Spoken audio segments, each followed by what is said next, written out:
మీరు బట్టతలతో బాధపడుతున్నారా? కేవలం ఒక్క రోజులో శాశ్వత పరిష్కారం. ఉచిత కన్సల్టేషన్ కోసం కాల్ చేయండి. ఇప్పుడు రాజకీయాల కోసమో ఇతర కారణాల చేత అభివృద్ధిని అడ్డుకుంటే మనకు మనమే మరణ శాసనం రాసుకున్న వాళ్ళం అయితము. రాజకీయాలు వస్తూ ఉంటాయి, పోతూ ఉంటాయి, చూస్తూనే ఉండరు కదా. ఒకప్పుడు ఏ పార్టీని బతకనియేమో, ఎవరు రాజకీయం కాదు కదా, నిద్రలో కూడా శాసనసభ్యులు అవుతామన్న ఆలోచన చెయ్యొద్దు అని ఆనాడు అక్రమ కేసులు పెట్టి ఎంతమందిని జైలుకు పంపించారు. ఇవాళ వాళ్ళే తన్నుకొని చేస్తున్నారు. ఒకరు కడుపులో కత్తులు పెట్టుకొని కౌగిలించుకుంటున్నారు. ఎవరు అక్కర్లేదు, వాళ్ళే పొడుచుకుంటున్నారు. విపరీతమైన అవినీతి సొమ్ము వచ్చిన తర్వాత సొమ్ముల పంపకాలలో కుటుంబ పంచాయతీలు ఇవాళ కుటుంబంలోనే ఒకరు సహించుకోలేని పరిస్థితి. ఒకరి మీద ఒకరు యాసిడ్ దాడులు చేసుకోవాలని ఒకరిని ఇంకొకరు నవ్వుతూనే కడుపులో కత్తులు పెట్టుకొని కౌగిలించుకునే పరిస్థితులు ఈ రాష్ట్రంలో దాపురించినాయి.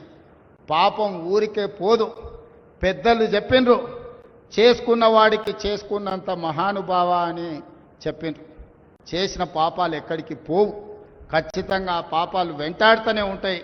వాళ్ళు అనుభవించి తీరాల్సిందే. ఆయన వెనకాల ఈయన ఉన్నాడని, ఈయన వెనకాల ఆయన ఉన్నాడని నేను ఒక మాట తెలుసుకోదలుచుకున్నాను. అంత చెత్తగాళ్ళ వెనకాల నేనెందుకు ఉంటానయా? నేను నాయకుడిని ఉంటే ముందుంటా, మా వాళ్ళకి తోడుకుంటా.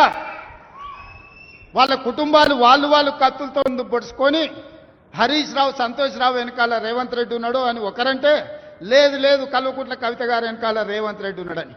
మీరంతా దిక్కుమాలలో అని తెలంగాణ ప్రజలు బండకేసి కొడితే మీ వెనకాల ఎవడన్నా బుద్ధున్నోడు ఉంటాడా? అన్నం తినవాడు ఎవడన్నా మీతోని ఉంటాడా? నేను ఉండేది పాలమూరు జిల్లా 4 కోట్ల తెలంగాణ ప్రజల వెనుక ఉంటా, తోడుంటా, వాళ్ళ కోసం పని చేస్తా. నాకంత సమయం లేదు ఇంత పనికిమాలతోని కలిసి, లేకపోతే మీకు మీరే పంపకాలలో వచ్చిన పంచాయతీలు మీరే పొడుచుకుంటారు. మేము చూస్తే చాలు. జరుగుతున్న పరిణామాలు అందరికీ తెలుసు. దయచేసి మీ వివాదంలోకి మీ కుటుంబ పంచాయతీలనో మీ కుల పంచాయతీలనో మమ్మల్ని లాగకండి. మాకు ఎలాంటి ఆసక్తి లేదు. మిమ్మల్ని ఎప్పుడో ప్రజలు తిరస్కరించిండ్రు. మీరు కాలం చెల్లిన 1000 రూపాయల నోటు లాంటోళ్ళు.